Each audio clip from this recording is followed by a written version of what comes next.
In the headlines, U.S. condemns Kwara attack, backs Tinubu's security deployment. Journalist injured in Bauchi road crash. Federal government, Borno government repatriates 680 refugees from Cameroon. On the foreign scene, 3 African countries agreed to take back migrants after UK visa warning. Hello and welcome to News Update on Trust TV. I am Mimuna Bagudu. Now, the United States has condemned the deadly attack on communities in Kayama local government area of Kwara State amid conflicting reports on casualties. While the Nigerian police confirmed 75 people were killed in Woro and Nuku communities, local sources and international observers say the death toll could be significantly higher. In a statement on X, the U.S. mission in Nigeria described the attack as horrific, noting that more than 160 people were feared dead, with many still unaccounted for. The mission welcomed President Bola Tinubu's directive to deploy security forces to the affected areas. The U.S. condemnation adds to international outrage following earlier rebukes from the United Nations and the Republic of Turkey. Now, the National Emergency Management Agency, NEMA, has deployed a response team to assess and coordinate intervention efforts following a recent bandit attack on Woro and Nuku communities in Kayama local government area of Kwara State. In a statement signed by Manzo Ezekiel, head of NEMA's media unit, the Director General Zubaida Umar directed a team from the agency's MENA Operations Office to temporarily relocate to the affected areas for an on-the-ground assessment of the situation and the needs of residents. The assessment is being conducted in collaboration with the Kwara State Emergency Management Agency, SEMA, and relevant security agencies to ensure a coordinated response. NEMA said relief items, including food and non-food materials, have already been positioned to support victims in the affected communities. Now, troops of the Operation Wild Stroke have recorded fresh successes in security operations across Benue and Nasarawa states, killing an armed bandit and arresting suspected criminals. The intelligence-driven operations conducted between February 3rd and 5th, 2026 involved a joint task force of troops, police personnel, and the Benue State Civil Protection Guard. According to the acting media information officer of the operation, Lieutenant Ahmed Zubairu, the troops sustained aggressive patrols in line with directives from the military high command. On February 3rd, troops engaged armed herders in Ayamba village, Kastina Ala local government area of Benue State, killing 1 bandit and recovering an AK-47 rifle, 2 magazines, and 3 rounds of 7.62 mm ammunition.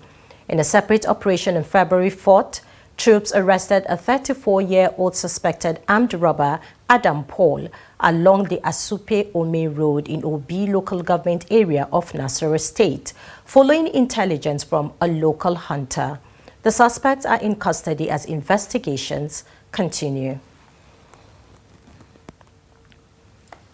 Now, operatives of the Kogi State Police Command, in collaboration with the Nigerian Army, local hunters, and vigilante groups, have arrested 8 suspected criminal elements, including alleged informants, during coordinated bush combing operations across parts of the state. A statement by the Police Public Relations Officer ASP Saliu Oiza Afusat says the operation involved intensive combing of forested and remote areas believed to be vulnerable to criminal activities. The police explained that the exercise is part of ongoing intelligence-led security measures aimed at disrupting and dismantling criminal networks. Ground operations were supported by aerial surveillance to track suspicious movements and identify hideouts. Preliminary investigations suggest some suspects may be informants aiding kidnapping syndicates. They are currently in custody while investigations continue. The command says the affected areas are now calm with sustained security presence, assuring residents of safety and urging them to remain vigilant and report suspicious activities. Now, the federal government's Free C-section scheme launched in November 2024 under the Maternal Mortality Reduction Innovation Initiative was designed to remove costs as a barrier to emergency childbirth care. The program promises free or subsidized cesarean sections for poor and vulnerable women at selected public and private health facilities, but implementation appears to be a stumbling block for a program designed to bring relief. Tante Azal reports. More than a year on, the life-saving policy is showing results, but it's also facing real challenges that limit its reach, especially in rural communities. According to the health minister, by April 2025, over 4,000 women had accessed free C-section services through the scheme. That number, officials say, represents lives potentially saved. In relation to CS and CS problem, CS in relation to maternal and health and death and rest of them, what actually happens is that it's obvious that the roadmap for NHIS in Nigeria is not well specified to carry along those in the villages. If you watch very closely, it's majorly people that enroll there is civil servants and people working in some private sectors. And this thing is meant for the poor people. That's the essence of its innovation in the rural villages, so to reduce that maternal and infant deaths, but it's not going through. What actually should have done is that if you watch in the scenario of medical sciences in Nigeria, they're supposed to have people in doctors, nurses that will take care of these people in the villages on ground, so that they will be carried along. But on the ground, many women, including those who need these services most, say they never knew the program existed. I never hear it because the hospital that I'm attending before, I never hear anything about that this government is helping people. All less that people that is following to help the needy, not be to give money from government to help women in bed. I've not heard it before. I'm hearing it from you for the first time. Imagine me in town. I'm not even aware of it. Talk less of people in the village. We don't have any healthcare system in my village. So you can imagine that people in my village are not even aware of it. I'm from Agaliga local government. That is Olamaboro local government. For women in remote areas, the disconnect between policy and awareness can cost lives. Dr. Chukwudi says the lack of information is one of the biggest hurdles. People canvassing, informing the masses the major things they have, because nobody knows the package of NHIS in the villages. Thereby, they are not even enrolling. Even if they enroll, do they have that doctors on ground? It's not there. The nurses will not be there. The primary health care don't have such capacity. And that's in advanced country, it's supposed to be there. We're supposed to have a doctor that will be there to take care of a cesarean section and those that will even take care of all those women from family medicine before even going to cesarean. Experts argue that awareness is only half the battle. They say getting more women registered with the National Health Insurance Authority is crucial. Registration, they explain, is often the key that unlocks access to the free C-section benefit. Without it, many women still bear the cost of emergency care or avoid hospitals altogether. Healthcare workers and advocates say that with better public information, stronger community engagement, and wider NHIA registration, more women could access timely care. Tanti Azal, Trust TV, Abuja. Now, the Independent National Electoral Commission, INEC, has urged security agencies to intensify planning, deployment, intelligence gathering, and interagency coordination ahead of the FCT area council elections and by-elections in Rivers and Kano states scheduled for February 21st.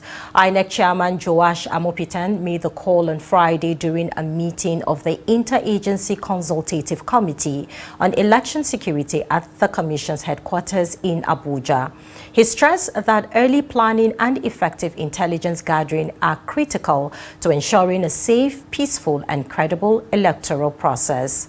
Amopitan commended security agencies for their professionalism during the recent Anambra off-cycle governorship election, noting that it was conducted peacefully and produced a winner on the first ballot. He urged them to sustain the same standards in upcoming elections, including the Ekiti and Osun governorship polls and the 2027 general elections, warning that elections cannot be credible if voters feel unsafe.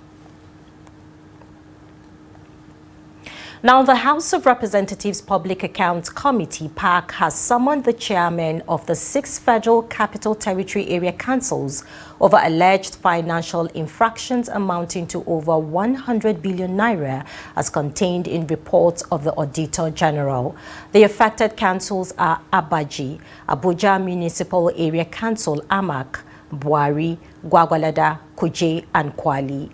The 2021 audit report revealed widespread cases of unremitted pension, payee, VAT, and withholding taxes, failure to update fixed asset registers, and poorly accounted expenditures across the councils.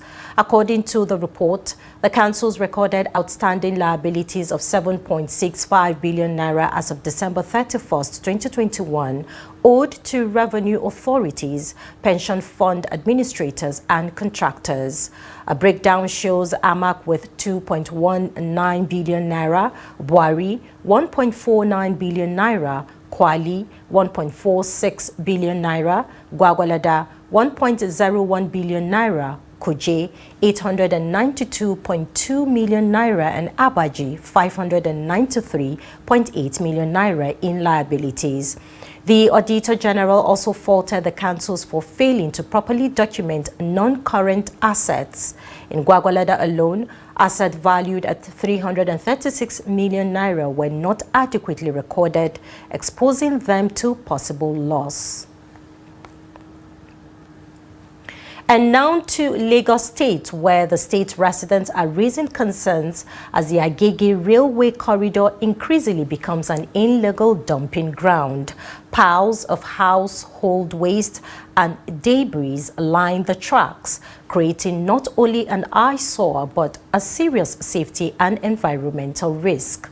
Observers say some individuals are jumping low, unsecured fences to dump refuse and even walk freely along the tracks, putting themselves at risk. The report. Once a symbol of modern rail transport, the Agege railway line is now battling a growing environmental risk. Household waste, plastics, and debris are scattered along sections of the track, reportedly dumped by individuals who jump low, unsecured perimeter fences. The problem is compounded by people using the railway as a shortcut, walking along the tracks and dumping refuse at corners of the pedestrian bridge. This creates not only an environmental hazard but also serious safety risk, especially with active train operations. Residents are calling on the Lagos State government and relevant agencies to clear the waste, repair damaged fences, and enforce laws to stop illegal dumping and trespassing. It is not good for the environment and the people around. If the management has a cleaning. This is News Update on Trust TV coming up after the break. Federal government, Borno government repatriates 680 refugees from Cameroon. Do stay with us, more news when we return. Welcome back. If you're just joining us, this is the News Update on Trust TV. A look at our top stories once again. U.S. condemns Kwara attack, backs Tinubu's security deployment. And journalists injured in Bauchi road crash. Now, moving on to more stories. The federal government and the Borno state government have concluded the repatriation of Nigerian refugees from Cameroon with the return of 680 persons in Banki town in Bama local government area of the state. The returnees, comprising 162 households, arrived from the Minario refugee camp in Cameroon, marking the fourth and final batch under the ongoing repatriation program supported by NCRMIDP and UNHCR. The exercise began on January 27, 2026, with earlier badges returned to Polka in Goza, local government area, and Banking in Bama local government area. Chairman of the Repatriation Committee, Lawan Wakilbe, warned against abusing the process and said defaulters risk exclusion from housing and livelihood support. Governor Babagana Zulum approved a return package including 100,000 naira per household, 20,000 naira per wife, as well as relief materials.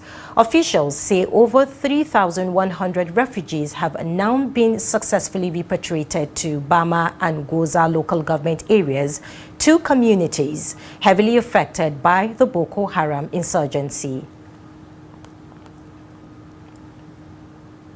Now, the Controller General of Customs, Adewale Adeniyi, has reaffirmed Nigeria's commitment to facilitating regional trade, securing transit cargo, and strengthening cross-border security cooperation with the Republic of Niger. He spoke on Friday, 6 February, during a high-level bilateral meeting with the Niger Republic Customs Administration, led by its Director General, Mahamadou Yakuba, at the Customs House in Abuja.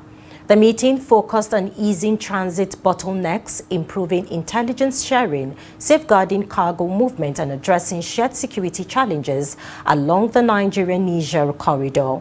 Adeniyi disclosed that President Bola Ahmed Tinubu has approved safe corridors to ensure smooth movement of transit trucks, assuring that cargo from Nigerian ports and airports destined for neighboring countries would be cleared within 48 hours.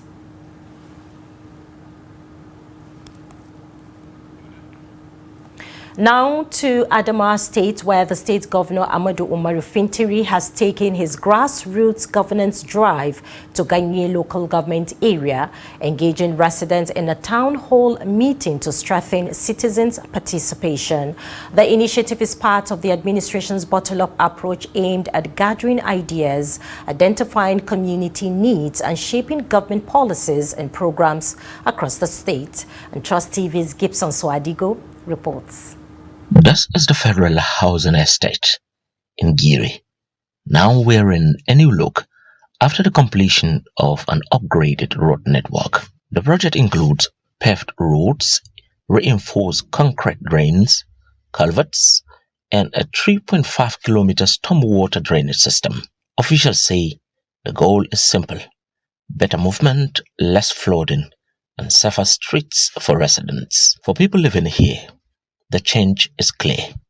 Many say they struggle with poor access erosion before now, especially during the rainy season. The Commissioner for Works, Adamu Atiku, calls the project a major step in the state's infrastructure drive. He says it will improve daily life and support small businesses within the estate. It is a public asset delivered with public resources, and I therefore urge residents to take full ownership of it and use it responsibly and protect the drainage infrastructure, most importantly, to ensure its sustainability. Special guest at the event, Former Senate President Bukola Saraki praises Governor Ahmed Fintri for focusing on projects that directly affect communities. This is what governance is about, providing infrastructure that will improve the lives of our people. The governor has played his own part, and I hope and pray that the community will play their own part in looking after this road and maintaining it for the good use of these people. Governor Fintri says the project reflects his promise to expand infrastructure across the state. He adds that more communities will benefit from similar developments. What we flag off then, we are commissioning today. From the moment we assume leadership, we pledge that projects undertaken by this administration will be seen through completion. We will not tolerate abandoned works or fading promises. We will finish what we start, and we will ensure that what we deliver stands the test of time. With the formal commissioning done, residents of the Federal Housing Estate in Giri now have smoother roads and improved drainage, a change many hope will last for years. Gibson Soadugo, Trust TV News, Yola. And now in business, the Naira depreciated against the United States dollar on Thursday at the official foreign exchange market, following 2 days of strong gains. Data from the Central Bank of Nigeria show that the Naira weakened to 1,366 Naira 6 kobo to the dollar, from 1,358 Naira 28 kobo recorded on Wednesday. These represent a day-on-day loss of 7 Naira 78 kobo. At the parallel market, the Naira remained stable, exchanging at 1,460 Naira to the dollar, unchanged from the previous day. The development comes as Nigeria's external reserves stood at $46.81 billion as of February 4th, 2026, according to the Apex Bank. Recall that the Naira had gained over 32 Naira between Tuesday and Wednesday at the official market. Now away from Nigeria, 3 African countries, Namibia, Angola, and the Democratic Republic of Congo, have agreed to accept the return of foreign offenders and migrants living illegally in the United Kingdom, following a visa sanction warning at the UK government.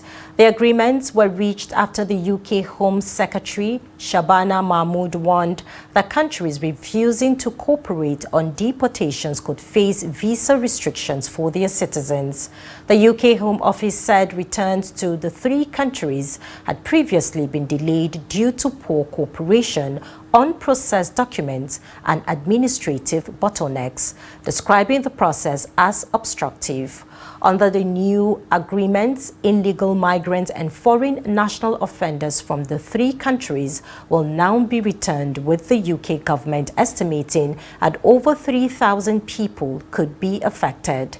In the year ending September 2025, the UK recorded 36,475 deportations and returned, as 11% increase compared to the previous year. UK authorities say the move is part of efforts to strengthen border control and discourage irregular migration, including dangerous crossings of the English Channel. And now in sports, 18 Senegalese football supporters detained in Morocco over alleged hooliganism during last month's Africa Cup of Nations AFCON final have begun a hunger strike while awaiting trial. Their lawyer, Patrick Cabo, confirmed the development on Friday, saying the detainees have been in custody since January 18 without being formally informed of the charges against them. Cabo said the supporters also complained that police questioned them in French and Arabic languages they do not understand, as they only speak Wolof, their native tongue. The arrest followed a tense AFCON final in Rabat, where Senegal defeated Morocco. Minutes before the end of the match, some Senegalese fans attempted to storm the pitch, promoting a near 20 minutes stoppage as players protested a late penalty awarded to Morocco. Objects, including a chair, were also thrown into the field. A first court hearing in late January was adjourned, while a second hearing scheduled for Thursday was postponed due to an ongoing lawyers' strike in Morocco.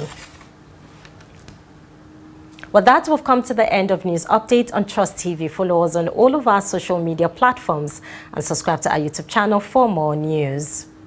Join us at 9 p.m. for News Hour. I am Memuna Bagudo. Thanks for watching.